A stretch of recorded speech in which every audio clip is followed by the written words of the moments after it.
Hola, buenos días. Mi nombre es Luis Carlos Pérez y en este video quiero hablar un tema de vital importancia. Vamos a hablar de los fundamentos teóricos y las tendencias de la recreación. Especialmente nos vamos a enfocar en la era digital, que es lo que se conoce como Homo Ludens o Homo Digitalis. Este tema creo que nos va a invitar a reflexionar un poco acerca de cómo ha cambiado de manera en que las personas juegan, se recrean y aprovechan su tiempo libre. Especialmente en esta era tan tecnológica y digital que ocupa un lugar tan fuerte en la vida cotidiana. Desde mi punto de vista, esta temática es bastante importante porque hoy en realidad ya no se puede hablar de recreación sin tener en cuenta el entorno digital. La recreación ya no se da solamente en espacios tradicionales, o sea, ya no es como antes que era solo en el parque, en la cancha o en el patio. Ahora también existen los videojuegos, aplicaciones, hay plataformas interactivas, hay un montón de experiencias tecnológicas que hoy en día forman parte de la vida diaria, sobre todo en niños y adolescentes. Por eso, en este trabajo quiero abordar la vigencia del concepto del Homo Ludens, el cual fue citado por Johann Huizinga en el siglo XXI. Luego, vamos a analizar tres tendencias actuales, que son la gamificación, los eSports y la realidad aumentada aplicada a la actividad física. Y finalmente, pues reflexionaremos un poco sobre el reto tan importante que tenemos. Si estas tendencias llevan a la inclusión o por el contrario, están generando nuevas formas de sedentarismo y aislamiento. Y cuál debería ser nuestro papel o rol como docentes frente a esta realidad actual. Hablemos un poco ahora del concepto de los Homo Ludens y su vigencia en nuestro siglo actual. Para empezar, es importante inicialmente hablar del concepto de Homo Ludens, que fue propuesto por Johann Huizinga. Esto todo sencillamente plantea que el juego no es algo superficial y secundario, sino que es una parte esencial de la cultura y de la vida humana. Pues en otras palabras, el ser humano no solamente nació o está para trabajar, pensar o producir, sino que también juega. Y a través del juego aprende, se expresa, se crean vínculos y se construyen normas. Y esto le da sentido a muchas experiencias de su vida. Considero que esta idea sigue siendo totalmente vigente en este siglo. Aunque han cambiado muchísimo los contextos, pues la forma de interacción y los medios por los cuales las personas hoy en día pues, se entretienen, la necesidad de jugar pues sigue estando presente. El juego, sí o sí, continúa siendo una de las formas más natural que va relacionada con el aprendizaje, la exploración y la expresión. Lo que sí ha cambiado es la manera en que se juega y se vive. Antes predominaban más los juegos presenciales, corporales, espontáneos y eso que uno compartía como cara a cara. Hoy además de eso aparecen nuevas formas de juego y estos directamente están mediados por la tecnología. Eso no quiere decir que el Homo Ludens haya desaparecido. Más bien esto significa o representa que se ha transformado y que ahora, o sea, hoy en día, se expresa también en escenarios digitales. Pues mirando bien, que desde mi punto de vista, esa vigencia pues, del Homo Ludens demuestra que la recreación sigue siendo una necesidad humana. Lo lúdico no ha dejado de existir. Lo que ha pasado es que sencillamente se han adaptado a las nuevas condiciones de la sociedad, a lo que está pasando hoy en día, a los nuevos lenguajes, a las nuevas herramientas tecnológicas. O sea, esto ha ido creciendo, ha ido avanzando. Bueno, abordemos un poco lo que ha sido esa transición del Homo Ludens al Homo Digitalis. A partir de esa transformación se puede hablar de una nueva figura, que es el llamado Homo Digitalis.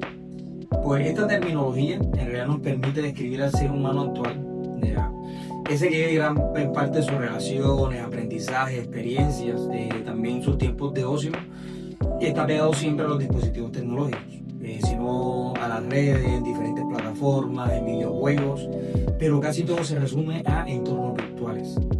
Para mí el paso de los modules a los modos digitales no significa que el ser humano dejó de jugar de forma tradicional. Ahora todo lo contrario, ahora todo se juega en pantalla. Más bien significa que el juego y la recreación se ampliaron hacia otros espacios, o sea, se trasladaron hacia allá. Ahora las personas pueden entretenerse, competir, explorar, se comunican también a través de los medios digitales. Y de una u otra manera esto tiene un lado positivo, ya que eso muestra que la recreación sigue evolucionando con la sociedad.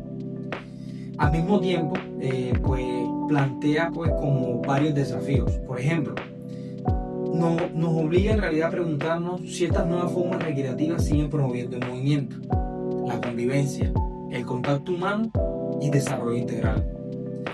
O si en algunos casos ya empezaron a reemplazar las experiencias corporales y sociales por prácticas más pasivas o aisladas. Entonces, lo que cambia no es la necesidad humana de jugar, sino la forma en que ya ese juego se vive hoy en día. Y precisamente por eso se vuelve tan importante. Y pues creo que nos toca analizar como más críticamente estas nuevas tendencias que están en la actualidad. La gamificación como tendencia actual en la recreación. Una de las tendencias más conocidas en la era digital es la gamificación. Esta consiste en usar elementos propios del juego, como retos, niveles, puntajes, recompensas, metas o misiones, en contextos que originalmente no eran juegos. Por ejemplo, en la educación, en el ejercicio físico o en un proceso de formación. Desde mi punto de vista, la gamificación tiene un valor muy grande.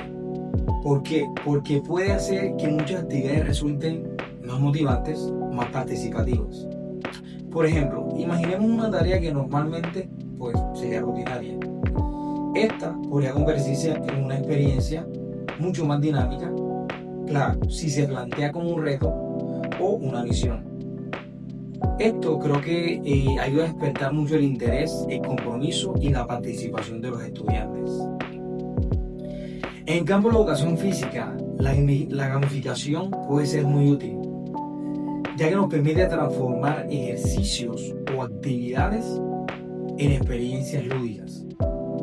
Una clase puede ser organizada por estaciones, ya sea niveles o desafíos. Y aquí los estudiantes se van a sentir más motivados a participar, van a avanzar y van a mejorar. Por eso considero que estas tendencias hoy en día pueden ser muy positivas. Claro, si se usa con una intención pedagógica. El problema real radica si o aparece cuando se reduce esto solo ya sea a premios o a puntos que no tienen ningún sentido. En ese caso, la actividad va a perder como esa profundidad y se queda únicamente en lo superficial.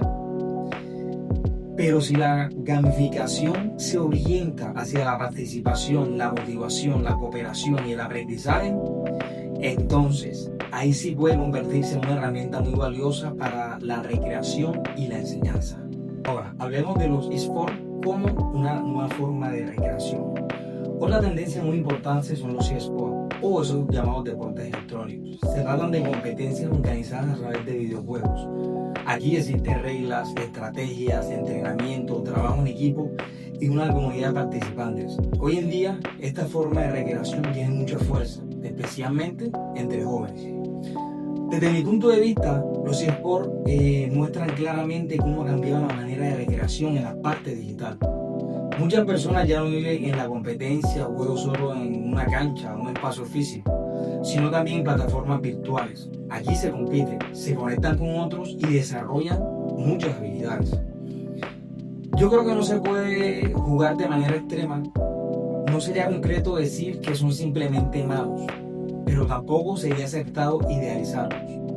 Tienen aspectos positivos, por ejemplo, que generan comunidad, pertenencia, motivación e incluso cierto aprendizaje, obviamente relacionado con estrategia, reacción y trabajo colectivo. Sin embargo, también presenta ciertos riesgos. Uno de los más evidentes es el sedentarismo, porque implica mucho tiempo frente a una pantalla. Además, si se usan de manera excesiva, puede hacer que las personas se aíslen o descuiden de otras formas de recreación más activas, corporales y presenciales. Por eso, considero que los eSports son una muestra de cómo la recreación ha cambiado, pero también un llamado a pensar en el equilibrio. No se trata de negarlos, sino de comprender que deben convivir con otras formas de recreación y no reemplazarlas por completo. Tenemos también la realidad aumentada. Esta está aplicada a la actividad física. Es otra tendencia muy interesante. Esta me parece especialmente importante porque permite unir la tecnología con el movimiento corporal. A diferencia de otras experiencias más pasivas, aquí lo digital puede convertirse en una herramienta para estimular el desplazamiento, la exploración y la participación activa. La realidad aumentada consiste en combinar el entorno real con elementos virtuales en el campo de la recreación. Esto puede verse en actividades donde las personas se mueven, siguen rutas, superan desafíos o interactúan con información digital mientras se encuentran en un espacio físico real. Desde mi perspectiva, esta tendencia tiene un valor muy grande para la educación física, porque permite aprovechar el interés que muchos estudiantes tienen por la tecnología, pero orientándolo hacia la actividad corporal. En vez de ver el celular o las aplicaciones solo como una distracción, esto se puede convertir en un recurso para promover movimiento, motivación y participación. Yo considero que aquí hay una gran oportunidad pedagógica. La realidad aumentada puede hacer más atractiva ciertas actividades físicas, especialmente para aquellos estudiantes que se conectan mucho con lo digital. Eso sí, igual que con cualquier herramienta, todo depende del uso que se le dé. Si no hay una intención educativa, puede quedarse tan solo como una novedad. Pero si se orienta bien, puede enriquecer bastante los procesos recreativos y formativos del estudiante. Ahora, ¿usted cree que estas tendencias favorecen la inclusión o generan sedentarismo y aislamiento? Este es uno de los puntos más importantes del tema, porque aquí aparece el verdadero debate. Desde mi punto de vista, la respuesta no es absoluta. Estas tendencias sí pueden favorecer la inclusión, pero también pueden generar nuevas formas de sedentarismo y aislamiento. Todo va a depender de cómo se unen. Por un lado, pueden favorecer la inclusión porque acercan la recreación a personas que ya viven en esos entornos digitales, ya que ellos se sienten cómodos en ellos. También pueden ofrecer nuevas formas de participación, motivación e interacción. Por ejemplo, hay estudiantes que quizás no se sienten hoy en día atraídos por esas formas tradicionales de recreación, pero sí se sienten atraídos por actividades mediadas por la tecnología. En esos casos, estas tendencias pues considero que pueden convertirse en esa puerta de entrada para aquellos individuos. Pero por otro lado, también existe el riesgo de que el uso excesivo de las pantallas reduzcan el movimiento corporal, limiten la interacción cara a cara, que con el tiempo se ha ido perdiendo, y también que promuevan esos hábitos sedentarios. Además, si la recreación digital reemplaza totalmente a la experiencia física, el juego activo y el encuentro con otros, entonces ya ese vendría siendo el problema. Ahí vemos que ya no es la tecnología en sí, sino el desequilibrio que genera. Yo pienso que el verdadero problema no está en lo digital como tal.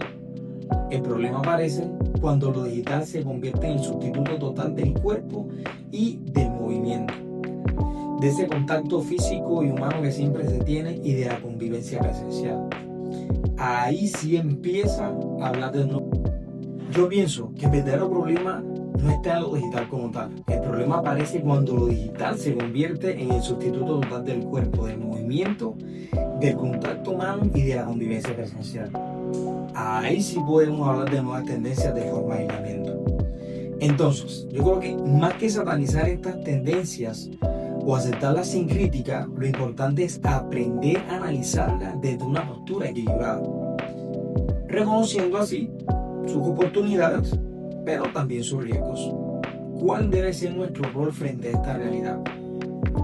Para mí, esta es la parte más importante de todo este tema. Como futuros docentes, profesionales, entrenadores de educación física y recreación, nuestro papel no debería ser rechazar automáticamente lo digital ni asumir que todo avance tecnológico es positivo sobre cualquier moderno. Nuestro verdadero rol o nuestro deber debe estar en orientar, equilibrar y educar, ¿ok? Yo considero que el docente de hoy no puede darle la espalda a la realidad digital, porque esa realidad ya forma parte de nuestra vida, de la vida de los estudiantes. La tecnología está presente hoy en día en cualquier forma de comunicarse, entretenerse, tanto así que la gente usa su tiempo libre en elementos electrónicos. Por eso, ignorarlos sería desconectarse del contexto actual. Pero al mismo tiempo, creo que el docente tampoco puede limitarse a incorporar tecnología por moda. Tiene que preguntarse a sí mismo y preguntarse siempre para qué la usa, qué le aporta, qué riesgos tiene y cómo podría integrarse de una manera pedagógica. Creo que nuestro rol como docente debería ser el de un mediador que busque el equilibrio entre lo digital y lo corporal, entre la motivación tecnológica y la experiencia humana del movimiento, entre la recreación virtual y la convivencia real.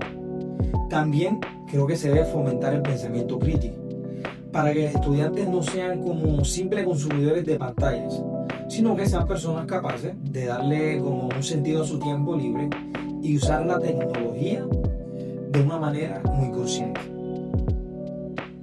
En ese sentido, creo que el papel de docente es muy, pero muy importante, ya que puede ayudar que estas tendencias no se conviertan en una amenaza, sino que se conviertan en una oportunidad.